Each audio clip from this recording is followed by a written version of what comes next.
suédoise également, mais on n'est pas contre non plus si des paysans de France voisine sont intéressés à inclure ce projet. L'idée, c'est que le paysan qui produit par exemple du blé amène son blé dans ce quartier où il y aura des ateliers de transformation.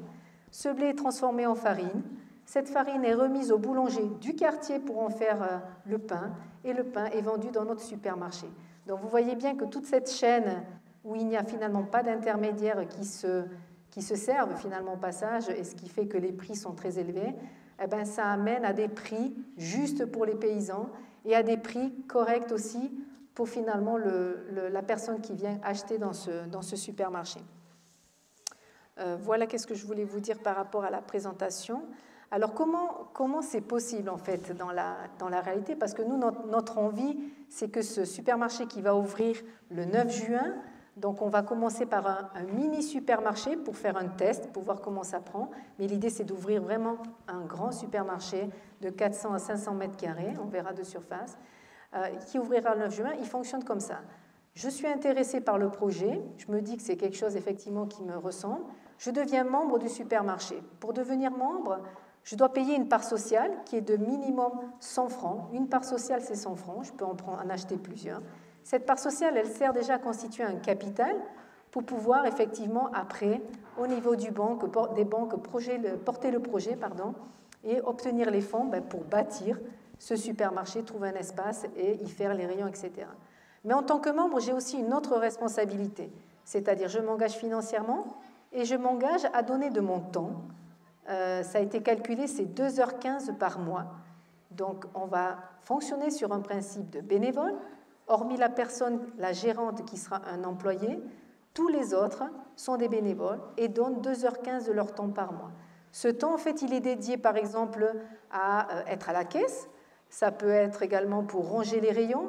Ça peut être aussi pour réceptionner les marchandises et les ranger. Mais ça peut être également aussi partir à la recherche d'informations, partir à la recherche de produits éthiques que l'on aimerait développer. Bien sûr, on va pas, le café n'est pas produit en Suisse, il faudra bien aller le chercher ailleurs. L'idée, c'est de créer des liens avec peut-être d'autres coopératives en Amérique du Sud, en Afrique, qui font des produits éthiques que l'on pourrait aussi vendre dans ce supermarché. Donc, on peut donner de son temps dans diverses branches et on peut également, si on le souhaite, donner ce temps-là auprès des paysans en allant les aider pour faire les récoltes, en allant les aider en travaillant la terre, si c'est le souhait. Donc vous voyez bien que dans ce principe, il y a une diversité des possibilités de pouvoir aider. Mais c'est une condition, ça c'est clair, vous êtes membre, vous devez donner de votre temps. C'est ce qui fait que les marges sur les prix vont être plus basses. Il y a une expérience qui existe déjà à Paris, ça s'appelle le supermarché La Louve. Je vous invite à aller sur le site, vous verrez, c'est assez incroyable. Ils ont 3000 membres, si je ne dis pas de bêtises, et ils arrivent à baisser les prix de quasi 30% moins chers que dans les autres supermarchés connus, avec des produits de meilleure qualité. On sait d'où ça vient, et une bonne partie de produits qui sont bio également. Et ce qui est intéressant, c'est que les producteurs qui participent à ce projet sont des paysans qui seront avec vous et présents auprès des clients, on va dire. C'est-à-dire, vous pourrez tout à fait leur poser toutes sortes de questions. Comment il a cultivé, qu'est-ce qu'il a utilisé comme produit. Lui-même pourra se corriger dans les envies que vous auriez peut-être de production. Et l'idée pour les paysans, c'est de sortir de ce marché que le système leur impose, à savoir de produire tant de produits avec telle quantité. C'est des choses qu'ils ne maîtrisent plus malheureusement. Et nous savons très bien que le constat pour les paysans en Suisse est terrible, puisque tous les jours, il y a des fermes, des exploitations qui ferment, et beaucoup de paysans même qui se suicident, tellement ils ont la corde au cou avec toutes les pressions et les conditions qu'on leur met sur la table. Donc l'idée de ce bénévolat, effectivement, ça réduit les charges salariales, ça réduit les intermédiaires, et donc on se retrouve sur le prix qui est favorable aussi à tout un chacun. Ce qu'il faut dire aussi par rapport à cet engagement, c'est que les produits que l'on vendrait sont des produits finalement qui sont sains pour notre santé, mais finalement qui sont sains aussi pour la planète. Et c'est à cela qu'il faut penser pour les générations futures notamment. Et c'est aussi prendre conscience de la réduction des déchets. C'est un supermarché où il n'y aura pas d'emballage, donc c'est aussi ça, participer à cela, à réduire les déchets qui apportent une pollution assez importante dans notre pays. Donc voilà ce que je voulais vous présenter. Donc hormis le fait d'être membre en s'engageant en payant une part sociale, vous pouvez juste être sympathisant. Sympathisant, ça vous donne accès à payer, enfin ça vous demande de payer une cotisation de 25 francs par année. Ça vous donne droit à avoir les informations de tout ce qui se passe dans le supermarché. On a une newsletter qui est produite régulièrement, donc c'est une newsletter à laquelle vous pourriez avoir accès. Vous ne pourriez pas participer effectivement aux décisions, ça c'est ouvert aux membres qui apportent les parts sociales. Et puis il y a une troisième façon de participer aussi, c'est ce qu'on appelle les bons d'achat. On a produit des bons d'achat, ce sont des cartes, et vous dites par exemple, moi j'achète un bon pour 50 francs, pour 100 francs, pour 20 francs. Cette carte, le jour où le supermarché ouvre, vous venez l'échanger contre une carte magnétique. C'est une carte qui vous sert à faire vos courses. Vous achetez dans le magasin, puis vous passez à la caisse et vous payez avec ça. On vous rend ce que vous à travers la marchandise, l'engagement que vous avez donné en amont. Et cet argent que vous donnez au niveau de ces bons d'achat, ça nous sert déjà à acheter le stock de nourriture maintenant pour pouvoir ouvrir justement demain, le 9 juin en tout cas. Donc voilà un petit peu le principe de ce supermarché.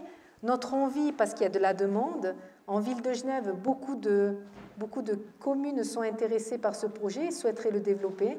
Donc on a cet aspect aussi formation-information, c'est-à-dire si dans votre commune, dans votre ville, c'est un projet qui vous parle, que vous aimeriez développer, nous sommes prêts à venir vous former, nous sommes prêts à vous donner gratuitement tous les outils qui nous ont servi à mener à bien ce projet pour vous aiguiller, pour vous soutenir également.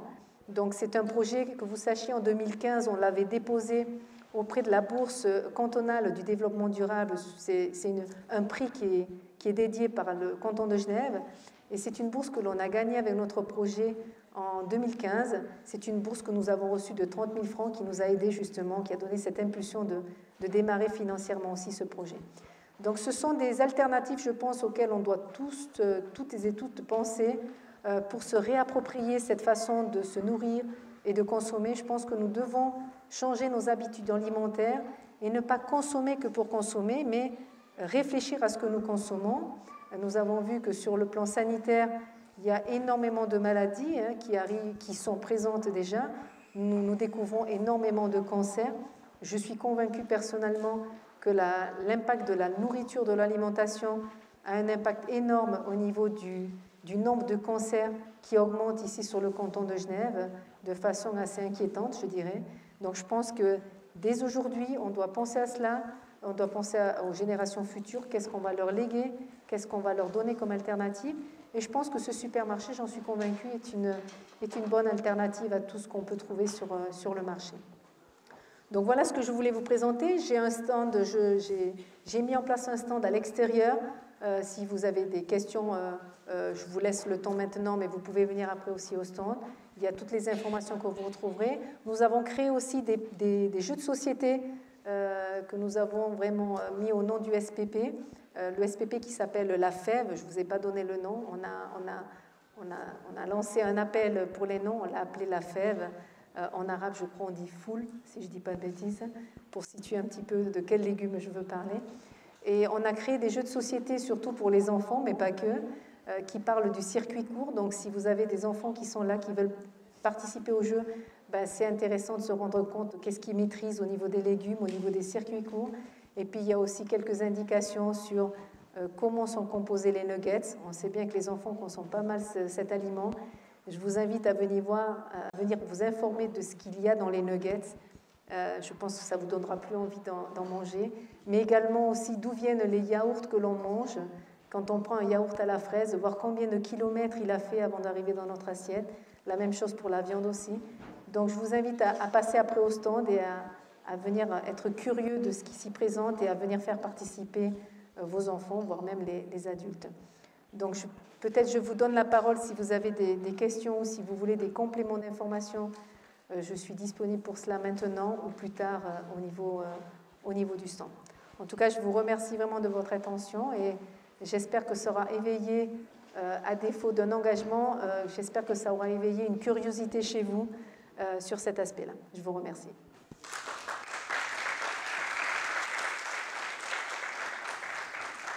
Voilà, je ne sais pas s'il y a des questions. Voilà, j'allais te le proposer. Ok, merci magnifique. Merci pour votre intervention. Est-ce que je vous propose de prendre peut-être quelques questions dans la salle? C'est toujours la première qui est difficile. Allez, messieurs, attention, une question. Parce que je pense que ça vient, vous avez beaucoup de choses.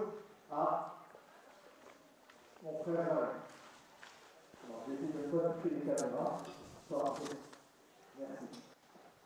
Merci.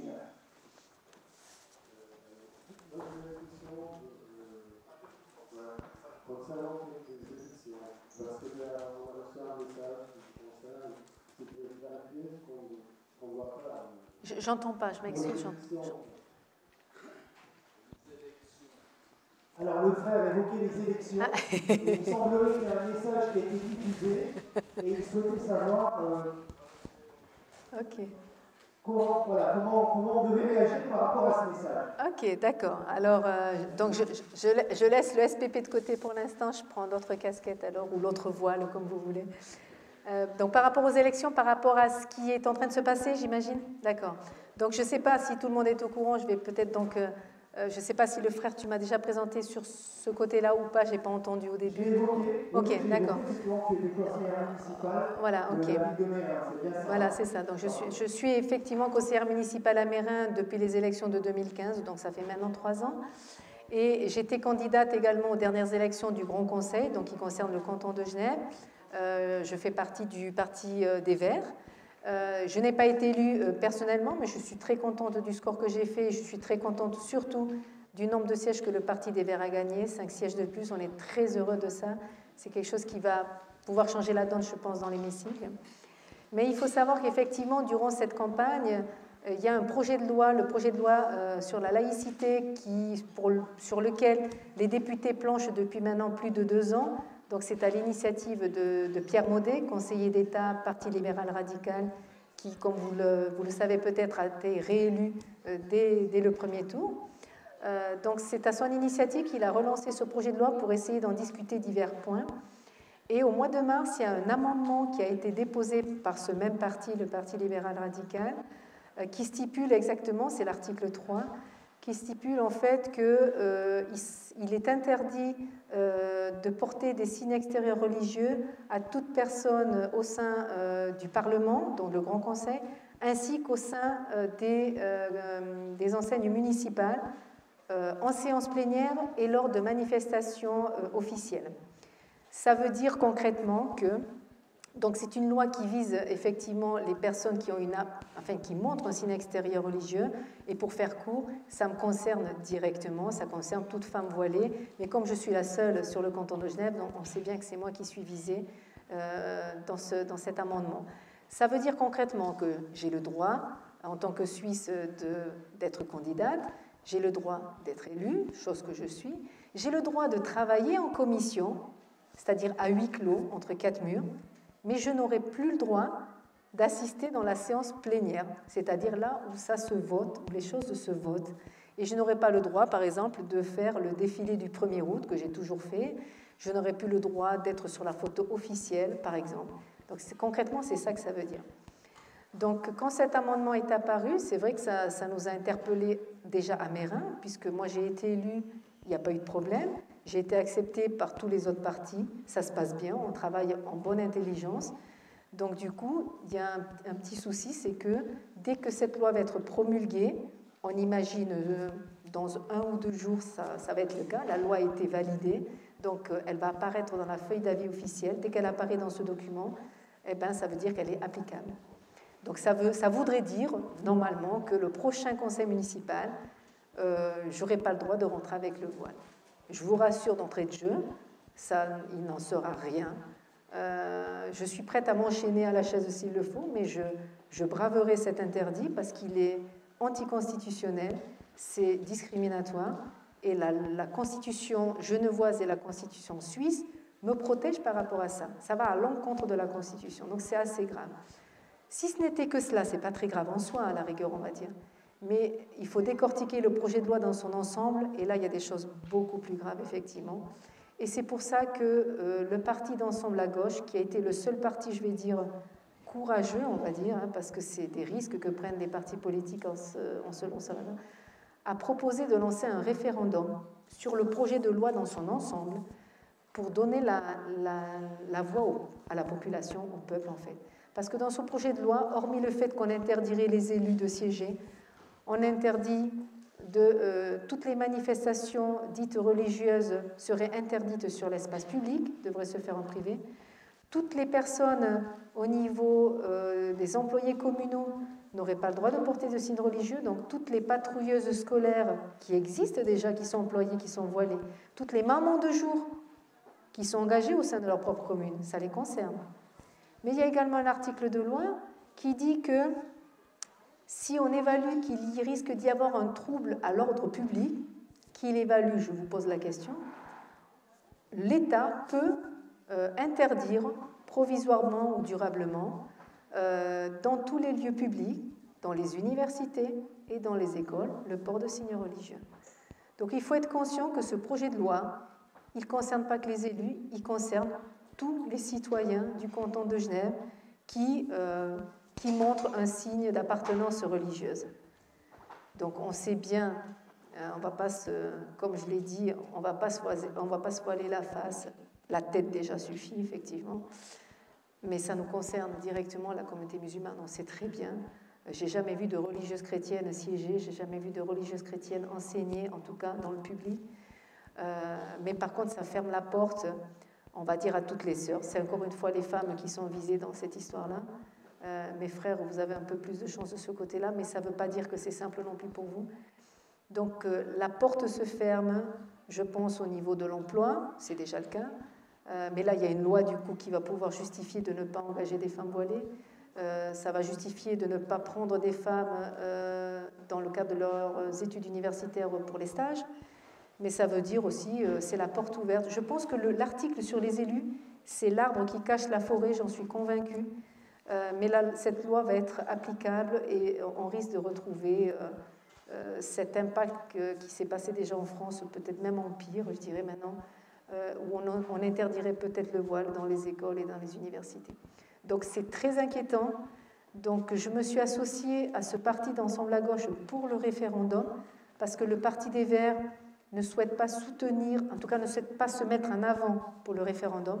Le Parti des Verts, de son côté, ils vont faire recours au niveau de la Chambre constitutionnelle pour dire que cet amendement, cette loi concernant les élus, elle est anticonstitutionnelle. Donc eux vont faire ce recours. Ils s'en chargent dans la formulation, dans le financement. Le Parti des Verts va s'occuper de cela et c'est déjà une bonne chose. De toute façon, il faut le faire aussi. Et puis, toutes les bonnes volontés qui souhaitent soutenir ce référendum sont invitées demain à 18h à la Maison des associations à venir. Donc, toutes les bonnes volontés qui peuvent venir avec des argumentaires, on va préparer formellement le référendum. Et ensuite, dès la loi aura été promulguée, dès le lendemain, on a 40 jours pour récolter 6 000 à 7 000 signatures de personnes suisses qui résident à Genève. Le chiffre exact, si je ne me trompe pas, je crois que c'est 5 300 ou 5 400 signatures, mais on se donne toujours une marge parce qu'entre ceux qui vont peut-être signer alors qu'ils n'en ont pas le droit, ceux qui vont signer à double, ça va supprimer, donc il faut se donner une marge. Donc j'appelle à la mobilisation toutes les personnes de confession musulmane, suisse et pas suisse, à nous aider à récolter ces signatures dans tous les milieux. Nous, ce qu'on veut, on ne veut pas cibler spécialement la communauté dans ce débat, on veut faire un débat large parce que j'ai reçu le soutien de beaucoup de professeurs et de chercheurs de l'Université de Genève qui ne sont pas musulmans, qui sont juste outrés de dire mais qu'est-ce qui se passe à Genève ? À Genève, il n'y a pas de problème avec les musulmans, il n'y a pas de problème, il n'y a aucun problème, sauf que cette loi est en train d'en créer un, malheureusement, qui n'existe pas. Donc nous, je pense qu'on doit être sage, on doit utiliser la loi, elle est en notre faveur, donc il faut l'utiliser à bon escient et utiliser tous les outils qui sont à notre disposition pour mener à bien. Et je compte vraiment sur vous. Je pense que ça va être un test pour la communauté musulmane que je trouve passive depuis longtemps. Et je pense qu'on récolte ce qu'on sème. Et je pense, et je me mets dedans la première, on a une grosse part de responsabilité dans ce qui est en train de se passer. Parce qu'on n'est pas investi, on n'est pas présent là où il faut, on n'est pas là où les choses se décident. Et quand on nous sollicite, on répond souvent très peu. Quand les médias nous demandent de parler, c'est toujours les mêmes qui parlent. On n'est pas solidaires entre nous, c'est un gros point noir chez nous. On ne parle pas d'une seule voix. Alors on est divers, la communauté, je suis d'accord, mais on devrait pouvoir s'accorder, parce qu'on est ici en Suisse, et on devrait pouvoir s'accorder sur ce qui nous unit ici en Suisse, nos points communs, et laisser nos divergences qui peuvent être culturelles, politiques, par l'origine de nos parents peut-être. Et on doit se focaliser sur qu'est-ce qu'on est en train de faire de nous aujourd'hui. On est en train de décider pour nous, et je ne suis pas d'accord. Et c'est pour ça aussi que je me suis engagée en politique, pour être là où se décident les choses, pour donner mon avis, pour apporter mes valeurs aussi, parce que je crois que ce sont des valeurs, j'en suis convaincue, ce sont des valeurs universelles qui sont bénéfiques à tout un chacun. Donc ce référendum va vraiment être un test pour nous. Si on n'arrive pas à récolter les signatures, ça ne veut pas dire qu'on gagnera le référendum, mais on se sera battu pour. Et c'est ça qui est important. Je préfère me battre avec les rênes que j'ai dans la main et perdre la tête haute plutôt que de subir les attaques que les autres vont nous faire. Et je suis d'accord que... Merci. Il y a certains frères qui m'ont dit, je suis d'accord avec toi Sabine, mais nous les vieux, on va dire, on est blindés face aux attaques parce que ça va sûrement soulever beaucoup d'attaques islamophobes malheureusement. Ça a déjà démarré dans le Parlement. Les débats qui ont eu lieu autour de la laïcité, j'étais pas présente. Il y a des journalistes qui m'ont appelé, qui m'ont dit c'était nauséabonde. C'était inadmissible tout ce qu'on a entendu dans les débats que les politiciens ont menés. On a été la cible, on continue, sans gêne, mais vraiment des attaques. Ça peut s'écouter en streaming apparemment sur l'Aimant Bleu. Il faut l'entendre parce qu'on se dit mais c'est pas possible que les gens parlent de nous de cette façon-là. Donc on se doit de réagir de façon humble, correcte, avec la loi. C'est ça que nous devons faire. Et si on ne réussit pas à récolter ces signatures, si on n'arrive pas à se mobiliser, franchement, je suis très inquiète pour les générations futures. Je crains que nos enfants doivent subir ce que nous devons passer maintenant.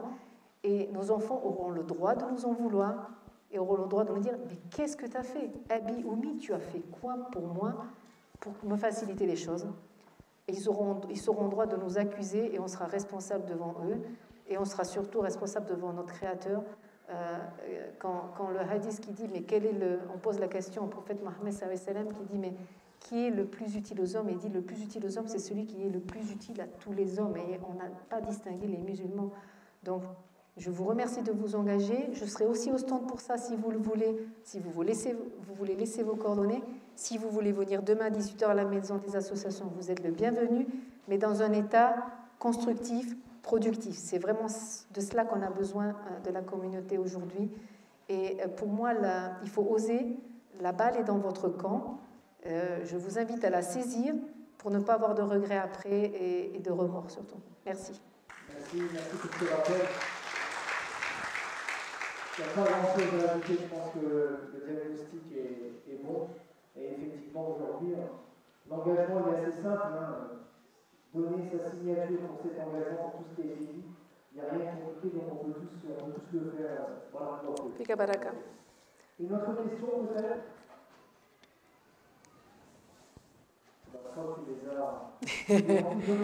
C'était pas le but de les assommer. Le but c'était de les motiver, pas de les assommer. Je suis là de toute façon à votre disposition, il n'y a pas de souci, Inch'Allah, pour après. Barakallahu fik, en tout cas. Bonne continuation. Shukran.